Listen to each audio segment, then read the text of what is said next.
Assalamualaikum dan salam sejahtera kepada seluruh masyarakat yang saya kasihi. Hari ini saya ingin berbicara tentang sesuatu yang sangat dekat dengan jiwa kita semua, satu hakikat yang sering kita tahu tetapi selalu kita lupa. Hidup ini sementara sahaja, tidak lama, tidak kekal dan tidak ada siapa yang tahu bila tirai kehidupan ini akan tertutup untuk kita. Yang akan tinggal selepas kita, bukan harta, bukan pangkat, bukan nama, tetapi kebaikan yang kita taburkan, walau sekecil mana pun. Hidup ini singkat.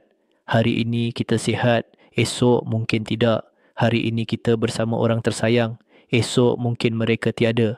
Hari ini kita berjalan gagah, esok mungkin kita hanya mampu berbaring lemah. Kerana itu, selama mana pintu masa masih terbuka, marilah kita penuhi hidup ini dengan kebaikan. Buat baik bukan hanya melalui perkara besar. Kadang-kala senyuman yang kecil sudah mampu menghilangkan penat seseorang. Ucapan maaf mampu menyembuhkan luka. Tangan yang membantu mampu menyelamatkan hidup. Doa yang ikhlas mampu menenangkan hati yang sedang bergolak. Buat baik kepada ibu bapa, kerana senyum mereka adalah rezeki yang tidak ternilai. Buat baik kepada pasangan kerana mereka adalah teman perjalanan menuju akhirat. Buat baik kepada anak-anak kerana merekalah amanah yang Tuhan titipkan.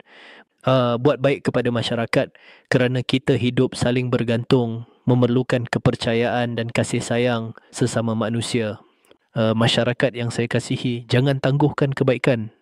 Jangan tunggu waktu lapang kerana lapang itu tidak selalunya datang. Jangan tunggu banyak harta kerana banyaknya harta tidak menjamin banyaknya amal. Jangan tunggu orang lain mulakan kerana kebaikan yang sedikit lebih baik daripada kebaikan yang tidak dilakukan langsung.